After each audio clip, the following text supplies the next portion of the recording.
Welcome to the College Football Prediction Roundtable, presented live here on the Bleacher Report app. Another beautiful Friday. We get to talk ball. We're going to provide you with some picks around, some of the big games this coming weekend. I'm Jay from Unfair Sports. We have Steven from Fanatic Perspective, Ty from Around the Table Sports, and Nino from Nino's Corner. Gentlemen, we've got some fun ones this weekend, and we've got some potential playoff implication games. I'm excited to talk about it with you all. How y'all feeling so far?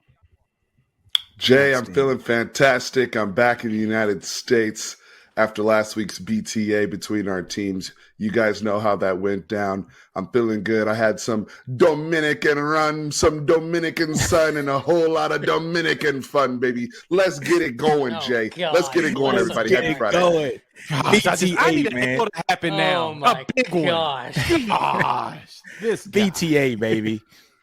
Steven, where's the belt, man? Where's the belt at, Steven? You see how I get treated, Ty? I'm the nicest person in this room, and look at how we love I'm you, treated. Jay. All right. We love you, Jay. I'm going to start muting people, too. But no, I'm kidding. All right, we're going to go ahead. Let's jump into some of these games. We got some big ones.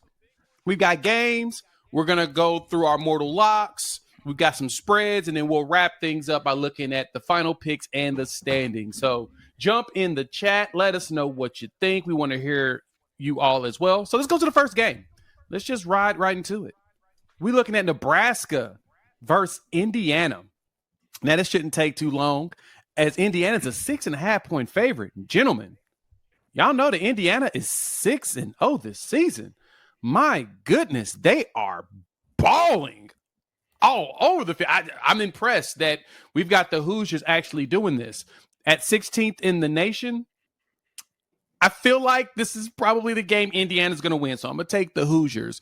I like what Nebraska's doing defensively. I like where the offense is going, but we're still talking about young players. And Indiana just feels like they're buttoned up. It's so weird to say that, right? I can't even say it without a smirk. But I'm going to take Indiana. I'm going to make it even simple. Steven, who you riding with? The over-under is 49.5, by the way. So, Jay, I'm going to stay with you, man. I like IU in this game. This is their big opportunity front and center. I think a lot of people may lean Nebraska out of familiarity and brand. IU hasn't had a whole bunch of opportunities front and center versus the rest of the country, whereas Nebraska's had some big games thus far. But, this quarterback, Curtis Rourke, former transfer from Ohio, he has been outstanding this year. And it's not just him. He's supplemented with the run game. They have 23 rushing touchdowns on the ground. They've been pretty resourceful in the red zone of helping complement him, but he has one of the highest passer efficient ratings in the country. He's been balling every single game. This Nebraska team's really good. I like their defense, but they're going to meet their match, I think, in this game. And this is an opportunity for Indiana to really, really, really put themselves on the map. I agree with Jay. There's a reason why it's a 6.5-point spread. Give me IU as well for people to make Curtis Rourke a household name. Ty. Yeah, well, we're off to a boring start because I agree completely. Give me IU. And I'm going to take it where Steven left off. I love everything he said about the offense. I'm here to talk about the defense. Because when I look at Nebraska, I have been very impressed with Raiola, right? Like, sure, he's had some freshman moments. Name me a freshman quarterback that has it. But the talent is evident. And the direction Nebraska going is evident. And I'm very happy for all of the Nebraska fans out there. After what you've experienced, to have this team now, the direction you're going, very excited for you. But Indiana comes in here with a defense ranked 6th nationally.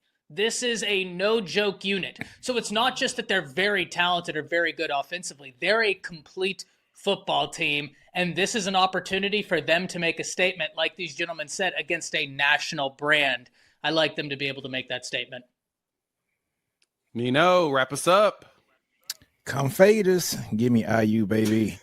If I told you that Indiana was number 1 in the Big Ten in offense, number 2 in the Big Ten in defense, would you believe me? Well, believe me, guys. Indiana is that team right now in the Big Ten. They're a force to be reckoned with, man. Give me Indiana to win this game and cover.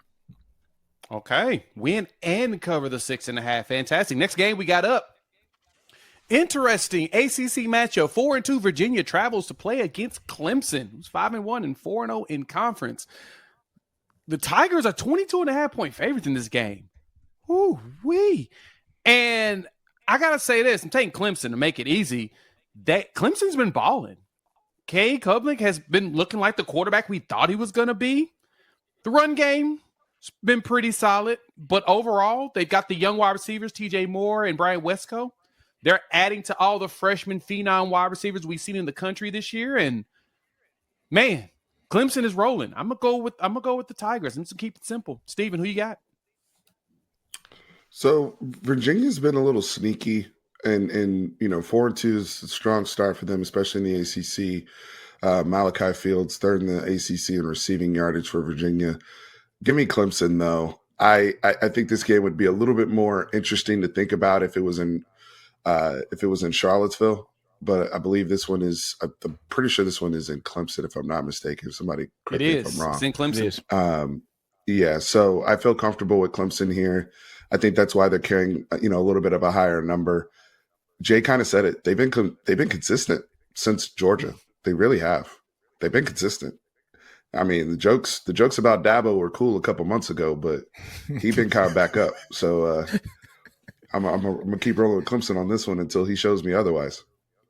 Yeah, 5-game winning streak, and they've won every game by almost 20 points. At least by what? Just about. They've been kicking butt. Ty, who you got? Sorry to disappoint, but the boring streak continues. Give me Clemson. and I will continue to make jokes because that's what I do. So that's Very not fair. going anywhere. This is a fascinating game, though, because I have Clemson winning. I don't know if I have Clemson covering. I think this could be one where they get within 3 points of that cover, and that's where it ends out. So I do expect Clemson to win by a decent margin. But what was that line again, Jay? It's 21. It opened at 22.5. It's dropped to about 21. So a 3-touchdown spread. That's still massive. Big. I don't know that I like them to cover. I could see a 17-point win, but give me Clemson in this game. Yeah, if they end up beating them like they beat Wake Forest 49-14, that's going to make me look bad. Nino, who you got? True. Hey, man, I got my cousin in the chat telling me don't do it, but I got to do it because clean sweep come fade us, man. Clemson's going to win this game, man. It's going to happen, man. Hey, all the jokes about Dabo, I understand. I think Steven kind of hit it on the head, man. Look, he's not a portal guy. He wants to do it his way. NIL, name, image, and likeness of Jesus Christ. He's going to say that 24/7, and I respect him for it. And his team is winning right now in his brand and in whatever fashion he wants to make it happen. So give me Clemson, strong defense. They win that game. All right, next game. Next item up for bid. Ty's, of course, excited about this one. This is his game of the week. It's going to be Auburn traveling to Columbia and playing Missouri. The Missouri Tigers are now a 4-point favorite. They opened at 7 points. I have no clue why this spread is so close, especially for a team like Missouri, who we thought would cakewalk their way into a potential SEC championship conversation bid. Their schedule was built for it. Then they got thrashed by Texas A&M on the road. Auburn coming in as only a 4-point dog. Yeah, I'm going to take the Tigers in this one. Look, I don't typically want to believe in teams that I know is going to break my heart and disappoint me. Which Tigers? But Missouri has done that to me. Which Tigers, well. Jay? I'm taking the Tigers in this game. No, I'm going with Auburn. I'm going to ride with Auburn in this one. That's the one Tiger I'm going to pick. Wow, we had back-to-back games with Tigers. That's even more hilarious. So give me Auburn. I don't normally pick teams. I know that's going to disappoint me. But, man, I don't know what it is about Missouri. They are making me more and more nervous. They've had nothing but close games since their Buffalo blowout, and then they got blown out by A&M. I don't know what it is about them, but it don't feel good. Auburn gets their first conference win. Steven, who you got? On the road, right? Man, Jay out here. On the road. I'm a little shook up by that pick. Jay, what's in that cup, big dog? What's in that cup, big dog? But go off. It's some bourbon I got from Las Vegas on my flight back home last night. Nice. Insta-pick. All right.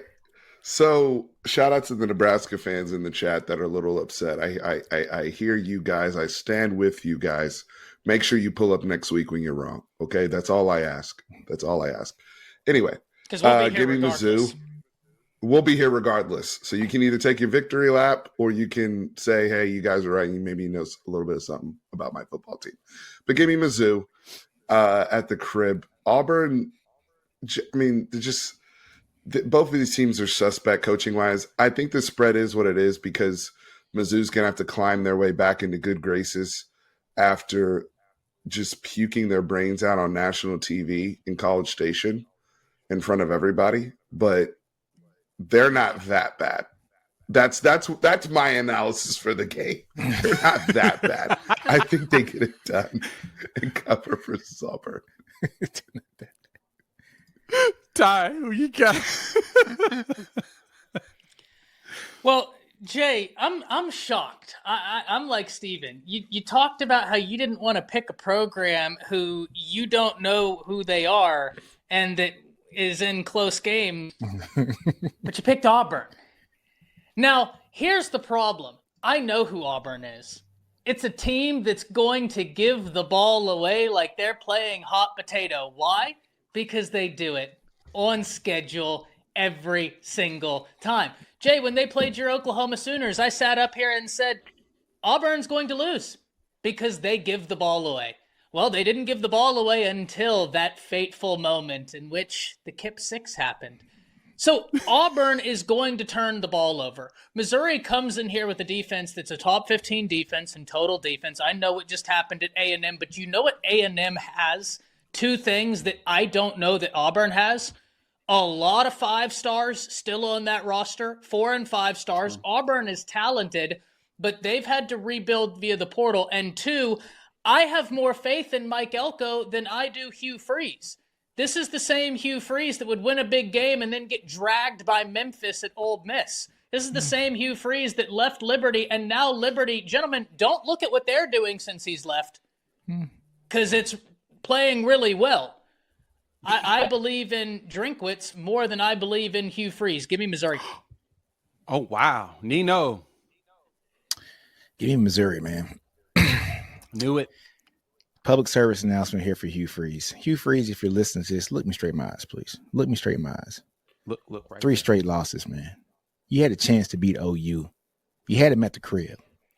And then they named a play after what your quarterback did, a Kip 6. I want you to think about that for a minute. They named a play after the stupidity of what your team did that day. Kip 6.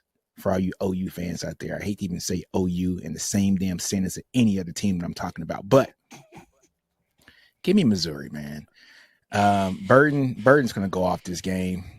Cook's going to go off this game. I don't trust Hugh Freeze at all. I don't trust that offense. Hugh Freeze, I had so much confidence in you this year, but you guys are not a well-coached team. Missouri all the way. Man, all right. Woo. Y'all put the ether, to make your soul burn slow. All right, next game. We riding with ACC Master matchup. This one's going to be a critical one for this season. We've got the Miami Canes traveling to Louisville. Right now, Miami is a 5-point favorite on the road, and it appears that all the money is really flowing in their directions, and the line is moving up. Yeah, I'm going to say it. This might be all possible, gentlemen. The last time I take Miami in the game, I'm picking Miami in this one. Look, I know that Cam Ward has a couple of games coming up that he should win with Florida State, Duke. Georgia Tech should probably maybe a little bit of a challenge. But every time we get this deep into the season, this is when Cam Ward disappoints me. It's always that one game you think, oh, man, Washington State's going to take them boys out. And then all of a sudden, Cam Ward gets out to throw the ball. He gets very reckless with the ball. And Louisville's going to capitalize on some of it. But I don't think they capitalize enough on it. Tyler Shuck has been out there balling enough, but they're still 4-2, losing games that I don't feel like they should have lost. They shouldn't have lost to SMU like that, right? They should not have lost at Notre Dame the way they did. I think that Miami comes in there, pushes them around, uses their 5 stars, win the game. Steven, who you got? Jay, I followed a lot of the same logic you just put down, so I don't think you're far off it on this one. I'm going with the upset. I'm going Louisville here Upset at game. I home. figured. Yeah, I'm going Louisville. Miami is just there's been too close for calls, and I know that one could look at it and say, "Hey, they're winning ugly. They're learning how to win." Blah blah blah. But when I look at even Louisville losses, Louisville's still a good football team to me, even at their 4-2 record. I don't think there's any shame in losing to Notre Dame, and SMU has turned out to be a pretty good football team as well, with some of the stuff they've pulled off recently, especially since the quarterback change on their end. So I'm looking at it from a standpoint of those mistakes that you mentioned, Jay. Louisville, Coach Brom, and those guys, they do have the firepower to punish Miami and put them in a real hole the way some of these other teams haven't been able to do it, whether it's Virginia Tech or Cal. Louisville has more firepower than that. And I don't know if Miami and Mario Cristobal have really learned their lesson. As good as they've been and they're undefeated, you can't do this. I don't think they can get away with playing that way in Louisville. I think they play with fire and they get burned down there. All right, Ty, who you got? Man, there are a few games this weekend that really kept me up last night. This was both of you make great points. I'm going to take Miami. And the reason why I'm going to take Miami is I think that nothing else, they have had to learn how to pull it out in really close situations. So if the game gets into a phone booth fight, they've had some games like that. And I think that experience is big. Now, to Steve's point, I think Louisville's a much better team than people are giving them credit for. Ja'Cory Brooks is going to be a tough stop, and I'm so excited for that matchup. I mean, this game really has matchups that you have got to get excited for. What are these quarterbacks going to do? What are these running backs going to do? Restrepo, Ja'Cory Brooks, the defensive backs. How do you try and take them away? It has it all. I just think Miami has a little bit more firepower, and I really value some of the pieces they have on that offensive line. I'm with that. Nino, wrap us up. Man, look, man, I got Miami, but this one's a tough one. This one's a real tough one. Yeah. I'm with Ty on this one, man. I thought, just thinking about Louisville, and they had some pretty close losses. But I like Cam Ward. And yes, Jay, I'm with you. I know Cam Ward, he tends to kind of level off at the end of the season, but that's what a Washington State team without the talent that he has here. So give me the Canes in this one. They've come back numerous times. Hopefully they've kind of learned their lesson to not get, in such a deep hole. You know what I'm saying? But give me the Canes here, man. I love some Cam Ward, man. Okay. I'm with you on that. Yeah, I just know that we're getting to that point. So let's see if he can continue to ascend up or if he's going to really taper off and start falling back down. All right, next game. This one's an interesting one. We've got Colorado traveling out to Arizona, Tucson, Arizona, to play the Wildcats. Right now, Arizona is sitting at a 2.5-point favorite. The over-under's at 57.5. Last year, these two teams matched up, and Arizona pulled out the win 34-31. A lot closer than expected. If I'm correct, I don't think Travis Hunter got to play in that game. Travis Hunter is back after a shoulder injury against Kansas State, in which I think that's honestly the reason why Colorado lost that game. Because when they came back, took the lead, they immediately gave up a touchdown because they didn't have the right corner out there to stop the play. So if Travis Hunter is healthy enough, him going against T. McMillan's going to be cinema. I'm going to ride the Buffs. I want to see if Travis Hunter can show us that two-way. He's been talking noise about Genty. He's been talking his smack about playing both sides of the ball. This right here, this is your Heisman moment. Playing up against one of the top wide receivers in the country. I mean, McMillan has 742 yards, 4 touchdowns. Maybe not only 4 touchdowns, but 742. He's literally their wide receiver base. The next guy has maybe 17 catches. So if Travis Hunter can cause problems there, he may start pushing himself to the top spot in the Heisman. So I'm going to go ahead and ride the Buffs because I think Travis can do it. Let's see if they can make it happen. Steven, who you got? Bing Bong here in the chat said he's putting receipts on me for the Miami pick. Brother, that's a damn near core flip game. All right, I mean, you got me. All right, you got it. If I missed that one, all right. I mean, Do the you LeBron acting like thing. Miami been balling, bro. Like I understand, but he over Do the here LeBron put thing, me Steven. front and center. Don't Hey. come for me. I didn't send for you. Okay. Anyway, Jay, you painted the picture beautifully about the narrative in this game. Travis Hunter has been talking, and he's been front and center on my Heisman watch list. The last time I gave my rankings, he was number one. He is no longer number one. I have JT number one now, but this matchup with McMillan, heavyweight fight, right? And then what he does on the other side of the ball, obviously he's one of the best receivers, best offensive threats in the country. I think this is going to be a super, super fun game. Arizona didn't play good football like I thought they would against Utah. I'm sure that they'll come back with a better effort. Colorado coming off a loss. Expect fireworks, expect points. But can Travis Hunter make those big OMG plays to put himself back there? I think Colorado wins this one. I think he is going to make some plays. I believe in that kid. Now, will it be enough to overtake Michael Myers, a.k.a. Ashton Jeanty? If you know, you know. Probably not at this point. I think he has the storyline. But, yeah, he's Michael Myers out here. But give me Colorado. I like what Travis is doing. I think he keeps it interesting to keep that Heisman narrative going. Ty, who you got? I love the Gene T love because just last week, Steven had Travis Hunter number one, and I said Gene T. Would have, if you took away his yards before contact, he'd still be the third leading rusher in all of college football in yards after contact. That's insane. That, I don't think we really can quantify how insane that is. But give me Colorado. I'm going to tell you why. Arizona has absolutely disappointed me, right? Arizona has been a disappointing team this year. I just think they have. And when I look at this, for me, it's going to come down to the matchup that both of these gentlemen have talked about. You have McMillan versus Travis Hunter. I just think Colorado has shown that they have a lot of firepower that they can rely on. And I think that firepower shows up in this game. And I can't wait to watch that back and forth.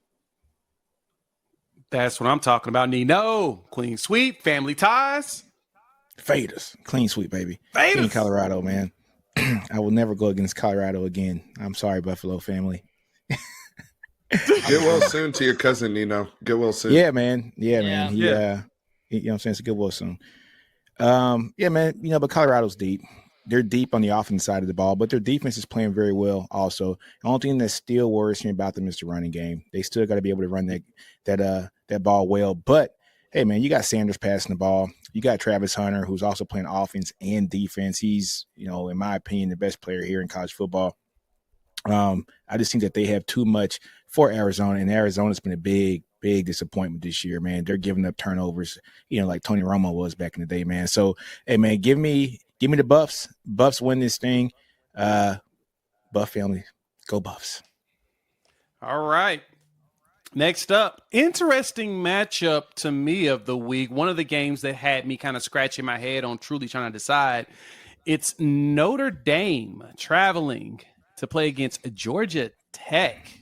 It's a good game. Notre Dame is walking in here as a 9.5-point favorite with an over-under of 50.5. Look, the last time Notre Dame went into a game as a 9-point favorite, I asked the question, how in the heck are they a 9-point favorite in this game?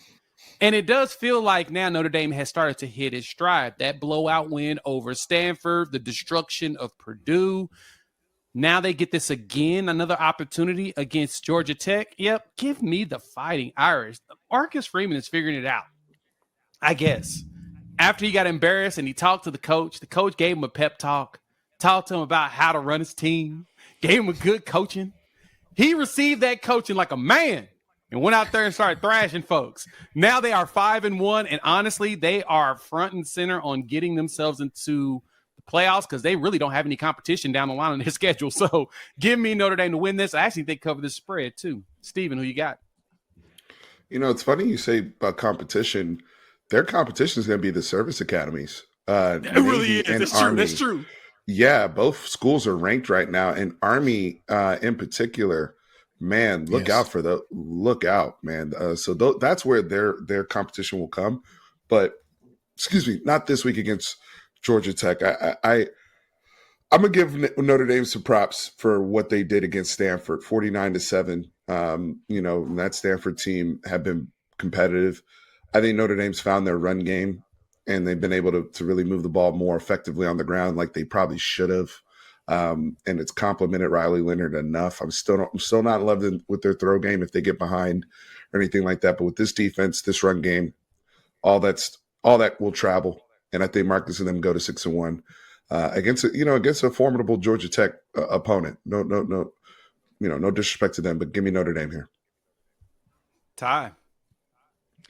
Yeah, this is another one that kept me up because Notre Dame's run defense ranks 45th in the nation, and we know what Georgia Tech can do on the ground. I mean, they create problems. Ultimately, I am going to take Notre Dame, but this is one by a hair. What did you say that the line was, Jay?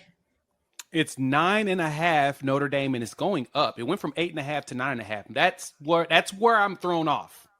Shouldn't be this high. Yeah, that seems odd to me. I'm going to take Notre Dame, but I don't know that I like them to cover because Georgia Tech can play a control style of game. They run the football very well, and Notre Dame has not stopped the run as well as I would like. Not bad, but 45th in the nation. But give me Notre Dame. This is a game they have to win. Okay, Nino, clean sweep. Yeah, man, clean sweep. Man, give me Notre Dame. Ow. This was a hard one, though, man. Excuse me. This is a really hard one because Georgia Tech, they got some pretty good wins, so they got Duke. They beat Duke. It's Duke's only loss in the record. They beat North Carolina last week, too, as well. But ever since those damn Fighting Irish lost that game, they've been getting better every week, week in and week out. They pummeled Stanford. I had Stanford covering that game. I had Stanford losing the game, but covering. But, man, they killed Stanford by, 35, 36 points or so. There are two things that travel, folks: defense and your damn running game, and they got them both in spades, man. Give me Notre Dame. All right. Next up. Big 12. It was going to be a game of the week, but, man, one team decided to ruin it for everybody. We got BYU hosting Oklahoma State. BYU is an 8.5-point favorite at the crib. Over-under is set at 52.5, so the total's at 52.5. And I don't know if y'all have watched. If y'all been watching us here, y'all do know about the greatest moment on this streaming history when three guys picked the exact same team on their mortal lock without having an idea of who. And this team wasn't even on the sheet of teams to pick. It was just an offsite pick that they all pulled in. All three of them. And we almost had four, but I was like, I'm going to stick to the comfort of my team at the time. But they all picked BYU. And BYU is 6-0. Y'all know that BYU is 6-0 against the spread? Like, they have been putting in work on everybody. I'm going to think they're going to keep it going. Nothing about Oklahoma State tells me that they're worth picking on anything. Bowman needs to go ahead and retire. It's time for him to go ahead and apply for AARP. Go be an insurance agent there in Stillwater. You'll be a legend in that capacity. Did Ollie Gordon forget how to run the ball? Like, I don't get it. Like, he was Doak Walker Award winner. He's the nation's top running back. That's what we were told. And he has 384 yards, 4 touchdowns this season. This is not the performance I expected out of him. I expected him to be fighting for the Heisman. And we haven't talked about him at all this year. I think this is our first Oklahoma State game for the most part. At least I can think of. I think we've done one, but still, it's been brutal. I'm riding with BYU. I think they're gonna just beat up Oklahoma State, and Oklahoma State's gonna fall to a shocking 0-4 in conference because they're 0-3 so far. Give me BYU. Steven, who you got? Give me BYU. Oklahoma State's been terrible. I made that CW joke the other week, and I stand on it. This has been a horrible nightmare season for Mike Gundy, starting back at Big 12 Media Day, right? I mean, when they made the comment about Ollie Gordon and the Dewey and all the stuff going on there. I mean, I don't know if anybody's ever seen the show Loudermilk on Netflix, but they may need to go to a AA meeting and get right internally over there because something is rotten. The milk really has gone bad. in Stillwater with all those veterans. How did things go so wrong, right? All those senior Alan Bowman, all these guys. I mean, at this point, I've never seen a Mike Gundy coach team this uncompetitive. They were flat out uncompetitive against West Virginia. It seems like guys have quit on this season. It seems like Ollie Gordon got away with a lot of stuff internally that we probably won't learn until after the season. And it's nasty work. But BYU's, man, they've been chugging along, Old Faithful, every single week. I'm riding it out with BYU at home. I have no worries about this pick. Ty. Yeah. Listen, BYU has been my go-to in the mortal locks, and it has paid off twice.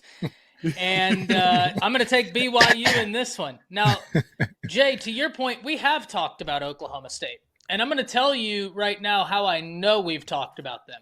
You want to know the best way to take out Ollie Gordon from the game plan? And this is actually genius level stuff, right? Mm-hmm. Mike Gundy has figured out how defenses can nullify Ollie Gordon. Just don't give him the ball. I mean, what he did against Arkansas, genius level stuff there from Gundy. How does Arkansas have to not worry about Ollie Gordon if I don't give him the football? Groundbreaking, truly. Groundbreaking. Steve, you're right. They need to go see what's going on over there. I'd imagine the local liquor stores are pretty low on stock, and somebody needs to get to the bottom of it. They should feel lucky they have the Arkansas win. You didn't win that game.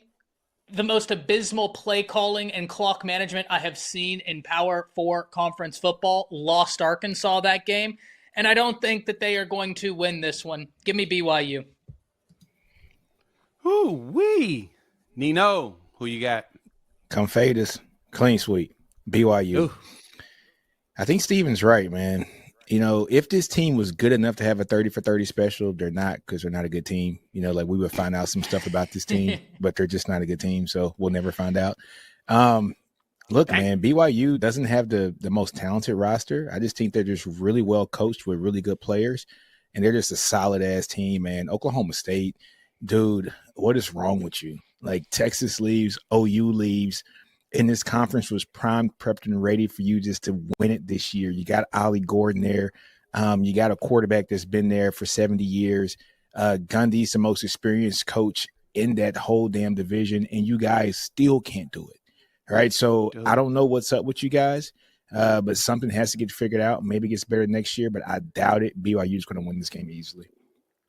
Yeah, it's crazy how many super seniors that Oklahoma State has, and somehow it did not happen or work for them this year. We're going to study this in 20 years and be baffled by the results. Next game, we've got Michigan traveling to Illinois to fight the Illini in Champaign. Tough one. Right now, I still don't feel good about Wolverines Me neither. have ballooned to a 3.5-point favorite after opening as a 1-point favorite. That spread's kind of weird, right? We all know if there's one thing that Illinois does very well, and shout out to Steven for putting this to our attention, their pass defense is really good. Michigan doesn't throw the ball.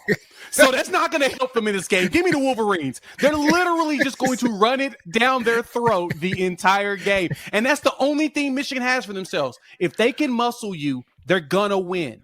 Their defense is still solid enough.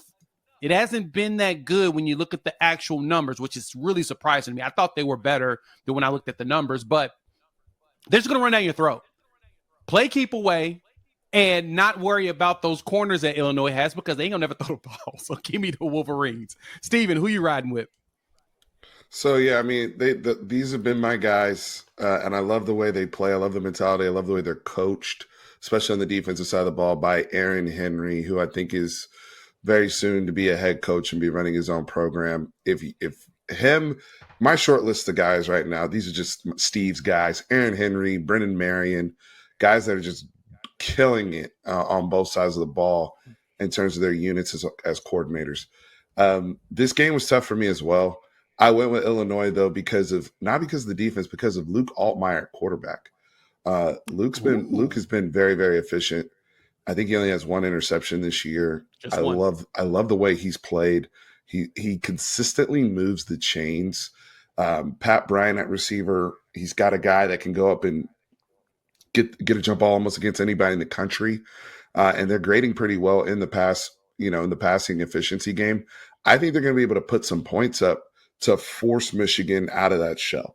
That's my way to see this for Illinois. That's the only way. If they get behind the sticks and Michigan comes out and let's say they get up 10-0, yeah, then Illinois is in trouble. I think Luke Altmaier is going to be able to put some pressure on Michigan defensively and pull off this game at home. Huge win for Brett Bielema and the Illini. Give me Illinois.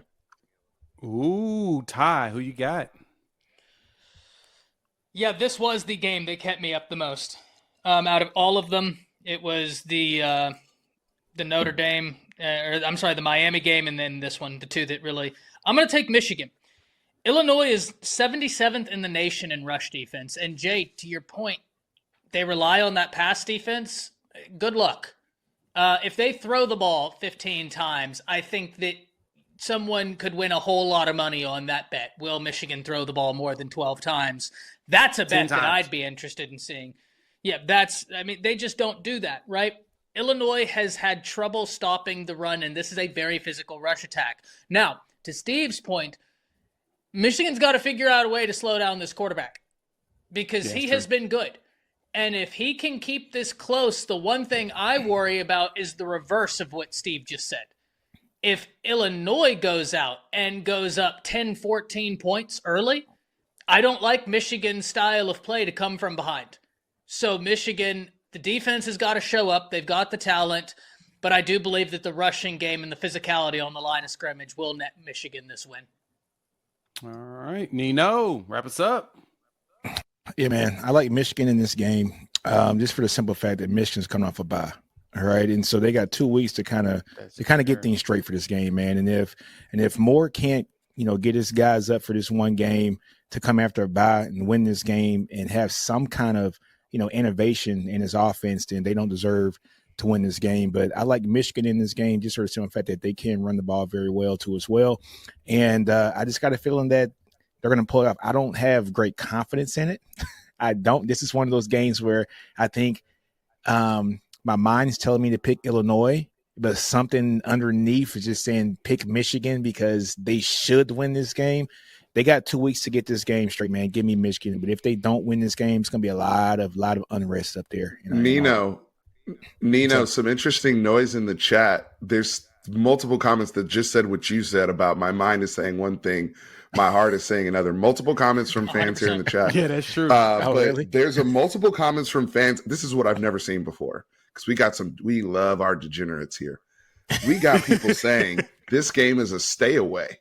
We got people saying they don't even want to bet this game because that's how yeah, this is a tough one. Hey, look, this is a tough one. Look, I looked at the exact same thing. It's my problem. Purdue, we'll talk about Purdue in a bit. Purdue fired their offensive coordinator, then scored 49 on Illinois. That to me has got me completely nervous about selecting this game. Purdue can't score. They put up 49 on them and win the overtime. Yeah, this is a game I would normally not touch because of that exact reason. So, Chat, you are 100% right. It doesn't make not it. With the 10-foot pole. Yes, it's terrifying. Yeah. So, yeah, I'm scared about this game. I'm very much scared. All right, next game. Time to dive into the SEC games. Not games, but games of the week. There's a lot of them. There's some good ones. Mm-hmm. First up, Alabama traveling to Neyland Stadium in Knoxville, Tennessee to play against the Volunteers. Right now, Bama is a 3-point favorite on the road. And man, everything I thought about conventionally with this game, I was like, I'm probably going to toss out the window because this is a rivalry game. It is the third Saturday in October. Just always know that. The third Saturday in October. I'm riding with the Tide in this one, and there's only one real reason why. My excitement for that Tennessee offense has slowly waned away. I was told by Tennessee fans against Oklahoma that they pulled back and the offense didn't want to do too much. The offense has not shown up since. So it feels like it wasn't a pullback. It's that when you got in the SEC play, the offense just wasn't there yet. Nico is still learning. He's still a young quarterback. I feel like he's going to be amazing next season. But teams have recognized that Josh Heupel is the starting quarterback for the Tennessee Volunteers, and they are playing it that way. As soon as that headset's turned off, they're changing their sets, just like the Patriots in the Super Bowl. But I think Alabama's got it because I don't think that Tennessee is going to be able to defend Milroe, even with the little quirks that he's had over the last few games. I don't think that they're going to be able to defend him fully because he's going to be able to not only run, but Ryan Williams is going to catch it all over the place. Give me the Tide. Steven, who you got? I know Ty's here. We might have to have him do earmuffs, even though he already has them on. I don't trust anybody in this game. I don't. Why? This is the second one. Why should I trust? Why should I trust Alabama as a road favorite? Why? What have they done in the last 2 weeks to give me any impression that they're just going to magically? That South Carolina game almost left a worse taste in my mouth than the Vanderbilt game, because classic Bama would go BTA the following week against anybody after Vanderbilt. That's actually not true. All right. Nick Saban Well, coming off you know of what? losses against the spread was not good. Okay. Well, you know what? I'll cede my time to Ty. I'm going with Tennessee because they're at home. And I think that something is rotten with both of these teams right now. But I trust Tennessee at home a little bit more. And I don't have much else other than I just – nothing makes sense with what I'm seeing from Bama. But Ty, please educate me because I'm lost, my friend. Go ahead, Ty. No, I think Bama should have beaten South Carolina a lot worse. That game was really wonky. We talked about it earlier. When I got my hands on the All-22, I didn't know how to feel. In some areas, I felt better. In some areas, I felt worse. I think it boiled down to 6 disastrous plays, not bad plays, disastrous plays. Disastrous. And that was the difference in that game. Outside of those 6 plays, I was not disheartened by what I saw defensively. Offensively, it's got to get better. But when we talk about Tennessee's got a great defense, and I'm very excited to see Alabama's offense against this Tennessee defense. But then the flip side is Bama's defense hasn't been what we thought it was going to be. But the one area when they're at their best is when they can play a team and disguise coverages, just like they did in the first half against Georgia, where they had Carson Beck confused. That's what teams have been doing to Tennessee. In fact, the last few weeks, they've shown them a light box, got Tennessee to run the football, and then they drop guys down into the box to stifle that run. And Tennessee is the number 9 scoring offense in the nation, but that's a fool's gold stat as we currently sit here. I think they're capable, but they beat teams earlier on like 55-10, 63-3, and then 71-0. They have not scored 30 points since. And they barely won against Florida when their quarterback tore their ACL. Had Graham Mertz not torn his ACL, I don't think Tennessee wins that game, and that was at Neyland. So when I look at this, if you were, allowing, and Florida had so many opportunities they didn't capitalize on, if that's what happens against Florida, what happens when you see by far and about the best offense you've seen thus far this year? That being said, I think Tennessee is one of the best offenses Alabama has seen. Give me Alabama in a close game. I don't disagree with you, Steven, that why trust either team. Alabama's got to figure it out. I think you're seeing what happens whenever you have total scheme changes on every side of the ball. Things get wonky, but Alabama, I think, has the firepower to take it to Tennessee. All right, Nino. Alternating? Well, we're not alternating. Give me Alabama. All right. Steven's the one who went on the limb this week. All right. Yeah, man. Steven's off the rails this week. I like it though, Steven. It's not off the rails. It's actually, look here, man. I had a problem. These are coin flip games. It is a coin flip game. Hey, Steven, I was going to pick Tennessee, but then I had to realize that my wife's from Alabama, and if I want to eat real food tonight and not die tomorrow, then I need to pick Alabama. And my cousins are in the chat, from Greene County, and so if I want to, still have some kind of relationship and bond with my cousins, then I need to pick, Bama here in this game. But look, I'm going to say this, man. Bama has probably 2 of the top 5 most explosive players in the SEC, or probably in the country, in Jalen Milroe and Ryan Williams. I just don't know how Tennessee is going to be able to stop that. Even though Tennessee does have a great defense, I just like to, just the experience factor here. for Jalen Milroe versus Nico as well too, man. So give me Bama to win this game. I don't really feel great about this game. I don't feel great about picking Bama in this game because of what we saw just the last 2 weeks. But I got Bama winning this game, a close game, very close game in Tennessee. All right. Next up, LSU traveling to Fayetteville, as y'all call it, not Fayetteville. LSU is a 2.5-point favorite. This one I struggled with. LSU coming off that emotional win against Ole Miss in a night game. So it's like, man, it's a great opportunity for a tumble and fall situation for LSU, for them to just, not do too well because they traveled to Texas A&M next week, who's 14th in the country. Great overlook, great trap game for them. Arkansas, 4-2. We talked about this. Kind of shocked that they ended up 4-2 so far. And there was a chance, and they're here. Can Arkansas get their 5th win? I hate to say it. I'm going to trust Brian Kelly here. Give me LSU. Nussmeier has done a great job of just managing this team. Caden Durham starting their freshman. Now they're starting running back, 281 yards, 3 touchdowns on 41 carries. Did not expect that. And they still have one of the best set of tackles in the country. They're playing solid football. I thought their defense was going to fall apart the minute that Harold Perkins was out. And they did not. They actually showed up. Now, that could be an indictment on Ole Miss or not. I don't know. We'll find out in about a week. But I think that LSU can win this game. I don't think Arkansas has enough juice to squeeze this one out. Give me LSU. Steven, who you got? I'm going to make it short and sweet. LSU undefeated so far in SEC play. I think they remain undefeated so far in SEC play. Heading into Texas A&M next week. This is a very, very good game. Very tough spot. I just like Nussmeier's, ability to go in there and not be, rattled. I think he's got some great stuff upstairs. We know what his father was, as a player and coach as well. And he's developed a really nice chemistry with Kyron Lacey. Kind of similar to what Jaden Daniels developed with Brian Thomas Jr.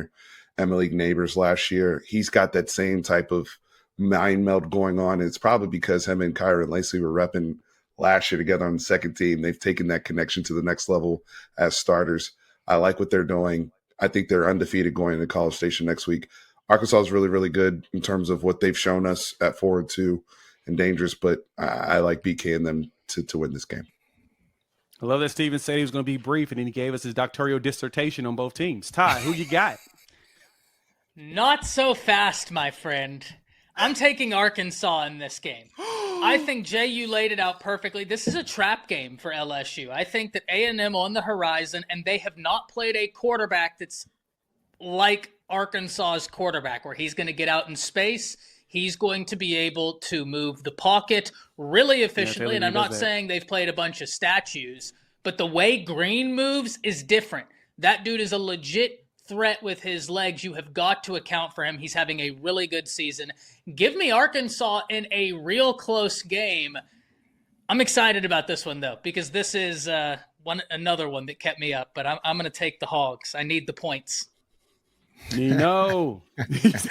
Hey, man, I'm about you, boy, from Shreveport, Louisiana, Caddo Parish, man. Give me LSU to win this game, man. Nussmeier looks outstanding, man. And to talk about Green, Green is great. I mean, I won't say great. He's really good. Isn't he hurt also? Didn't he hurt his knee in the last game?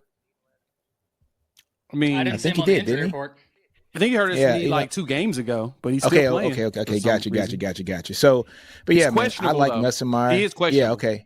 He's questionable, right? So he had like a kind of nasty knee injury where when he tried to run in the last game, I saw him kind of hobble a little bit. It wasn't as strong as it usually is for him. So give me LSU. Their defense has been much improved this year too as well. Just these last 3 games, like Ole Miss Ole Miss has all the world, like utterly world offense. They were able to stop them just to 26 points, man.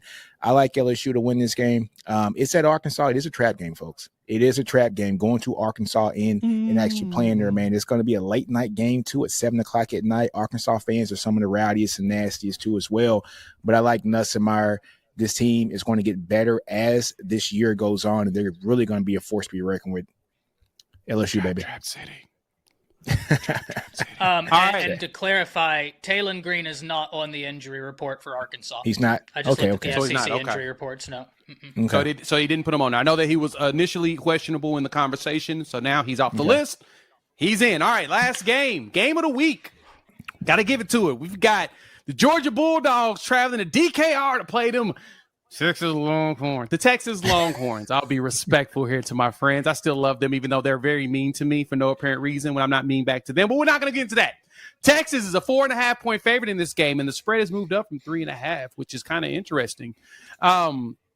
This one, honestly, was not as tough as I thought it was going to be for me. I'm going to go with Texas. I don't see a reason that Georgia's going to go in there and push them around their own stadium. I don't see a reason that, the way that Georgia struggled against Alabama to start that game, sure, they rallied back, but Bama had them in a blender in that game, in that matchup. It just they couldn't close it all the way and keep it a big gap, but they ended up winning the game in the end because Georgia still couldn't stop the big play.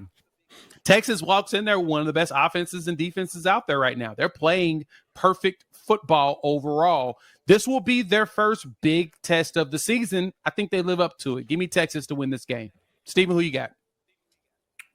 I got my pen out for real analysis here now, okay? Like Ty does, because it's about to go down. Number one, Carson Beck. I love this challenge. I will be at the game tomorrow in Austin at DKR against the Georgia Bulldogs. Can't wait to be in that environment. It will be electric tomorrow night. Carson Beck is probably the best, most experienced player at quarterback we've seen come in there since Bryce Young in 2022 in terms of really understanding cerebrally, on the road. I'm talking about at DKR. I'm not talking about who we face, but at DKR. Yes, 100%. You're exactly right. So it'll be interesting because now our secondary will be tested. I think if he comes out, if we see the Carson Beck that we saw that was down in Tuscaloosa, that has to push the ball vertically down the field. He can't worry about turnovers. He can't worry about picks because they're going to need to have those points on the board to keep up and to help get the run game going, especially if Tate Rutledge isn't going to play and they've had trouble establishing the run on the interior. Carson Beck's going to have to look like an NFL player that he is. The reason why I'm picking Texas, y'all know it's my team, but I got to give some analysis here. And listen up real closely, Bleacher Report family. The best player on Texas and the best player on the best team in the country is Kelvin Banks Jr. And he should actually be the one that is solidified amongst people as a Heisman if we actually cared about all the positions. Because with multiple quarterbacks back there, with multiple running backs back there, there's been nothing but clean pockets for whether it's Arch Manning in there, whether it's Quinn Ewers in there, who else is. We've moved people into the running back room and we've had clean pockets. And it's because Kelvin Banks Jr. has been absolutely dominant on the left side, one of the most important positions. He will be a top 5 pick in the NFL draft. The other thing is the ability in screen game and run game to get out in space. He has the athleticism as a tight end. He's been unbelievable. He deserves his flowers as being one of the best players in the country. I think you'll see why in a great matchup if Michael Williams plays and some of these other guys on Georgia's defensive front will be tested. But Kelvin Banks Jr. has been absolutely unbelievable, and I want to give him his flowers. Give me Texas here in a really, really great game tomorrow night in Austin. Ty, who you got? Give me Texas. I'm going to keep it a bit shorter, but here's what I'm going to tell you. One, the best Georgia offensive lineman is out. It's one of the same reasons why I was confident in Alabama being able to try and get pressure on Carson Beck, because you're missing a key piece to that Georgia offensive line. Same analysis carries over to Texas too. What type of offensive minds give the Nick Sabans and Kirby Smarts of the world problems? Guys who get creative and guys who make you defend every blade of grass on the field. There's another reason why I picked Alabama, because Kalen DeBoer can do that. Sark writes the darn book on it. I think that Texas is going to go get a win by 7 to 10 points. Yes, Steve, you're right. This is the most complete team y'all have faced. Y'all faced some decent defenses before. Statistically, this is the best defense by a wide margin. I think the other best one is Michigan, which I believe comes in at 47. Georgia comes in at 27. I just like Texas because they're playing the best football in the nation right now. Nino. You know it's a clean sweep. Come fade us. It's Texas all day long. Come on, Longhorns, man. I just want to kind of just go off of what Steven said. Let's get some like a nice shout out to them big humans out there at Texas, man. From left to right on that offensive line, Kelvin Banks Jr., Hayden Connor, Jake Majors, DJ Campbell, Big Cam Williams. Texas has 2 guys that are going to potentially go in the first round this year in the draft, one being a first-year starter in Cam Williams playing that right tackle position. All Texas has done this year has been the most complete team in all of college football. And I don't think it stops here on Saturday night. Catch me on Bleacher Report after the game, too, for that live. I will be there. But, man, look here, man. Texas has found their running game, too, as well with Trey Wisner. He's coming. He stepped up. I think it's going to be RB1, which is going to push Jaden Blue back to the position that he played last year, which is the guy that comes in on those third downs and comes in and gets those quick passes and takes it 50 yards. Yes, Bond might be a little bit dinged up, but guess what? Texas is so deep at wide receiver. A guy like Wingo has come in, and you're looking at I'm going to go ahead and say it, guys. He's a young Roy Williams. He's Roy Williams 2.0 here at Texas in a Wingo as well. And that Texas defense, man, that secondary is something that can't be sneezed at as well. Texas did an outstanding job moving Barron over to, the actual, corner position, having Gilbo come out and be that star, getting guys there fresh in the secondary as well. It hurts losing a guy like Derek Williams, but we got a guy named number 25, Jelani McDonald, who's going to come in and do great things also. Texas is the most complete team. Carson Beck is going to be the best quarterback that Texas has played so far this year. Carson Beck, as much as he giveth, he taketh also. He's going to give the ball up, folks. Texas secondary is going to be ready for that. I got Texas winning this game a lot like what Ty says. They're going to win this game by a touchdown or more. All right, let's go into we got one spread game. We'll draw mortal locks. So let's go ahead and get this bad boy fast and wrap it up. We've got Oregon tonight playing against the Purdue Boilermakers. Right now, Oregon is a 29.5-point favorite. This is the perfect opportunity for Oregon to fall flat on their face after a massive victory last weekend. I think Oregon covers the spread. Purdue is awful. Like, there's nothing good about them. Yes, they fired the offensive coordinator. They scored 49 on Illinois. I think Oregon goes out there and tries to embarrass them as much as possible because they have to show that just because they won 32-31 against Ohio State, they're not going to fall on their face. They got to prove to the country that they can keep it going. Give me Oregon. Steven, who you got? Yeah, give me Oregon here. Speed round. I feel comfortable with them covering. Ty. Oregon covers the spread. Ooh, Nino. No clean sweep. Purdue is not going to let this happen. Oregon has not been great against the spread so far this year, man. Give me Purdue to actually keep. It's not going to keep it close, but they ain't going to lose by 29, right? By 30. Yeah, 29.5 right now, almost 30. So, okay. Yeah. I appreciate that. Mortal locks. Then we're going to show you our picks and standings. Mortal lock of the week for your boy. Give me Colorado +3 or whatever it was at the time. Give me Colorado. I think they're going to cover the spread on this one. I think Colorado wins the game. Arizona's just not good, and they have just done nothing but disappoint me week after week, and I'm tired of this. It's a reckoning coming to you, Arizona. I believed in you. Give me the Buffs. Steven. Florida money line versus Kentucky at home in the Swamp. The beginning of the official beginning of the DJ Lagway era. I think, Florida, I think is right now +1.5, but there's a path for Billy Napier to make it to a bowl game. They're in position. Believe it or not, they are in position. They got to win this game. I think it's a very winnable game at home. And with DJ Lagway can build a lot of momentum, a lot of good faith with the Gator faithful. So feel comfortable here with Florida money line over Kentucky. Ty, who you got? 3 weeks in a row. I love your mortal lock picks. That's a great one. And Florida, had Mertz not gotten hurt, probably would have beaten Tennessee. But I'm going a different direction here.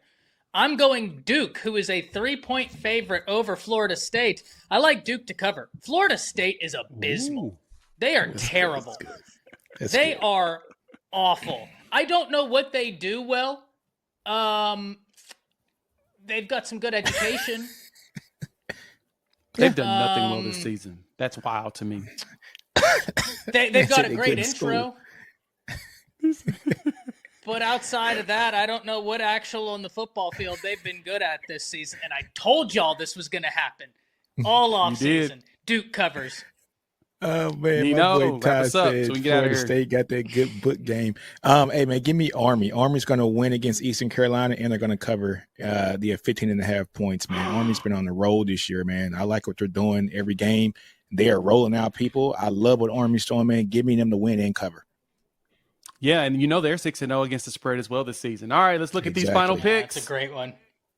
That's a great one. I almost picked them. I am excited, man. This is a nice little match. We got a little bit of mixtures in here, so it's not fully chalk. But, of course, the ones we got on here, go ahead and fade us. That is our picks for the week with our mortal locks and spreads. Give us those final standings so we can get out of here. We're a little over time, but, you know, it's okay. Y'all still love us. Ty somehow. Oh, him and Steven that cheated their ways to the top. It's the mortal locks, man. It's the mortal locks. Mortal locks kicking my tail. Yeah, Colorado, redeem me, well please. done, sir. Redeem me, please. And thank y'all for pulling up to the College Football Prediction Roundtable here on the Bleacher Report app. We do it every Friday. Pull up, join us. We'll be talking next Friday about all these games. For Steven, Ty, and Nino, I'm Jay. We will chop it up with each and every single one of you next Friday. Peace.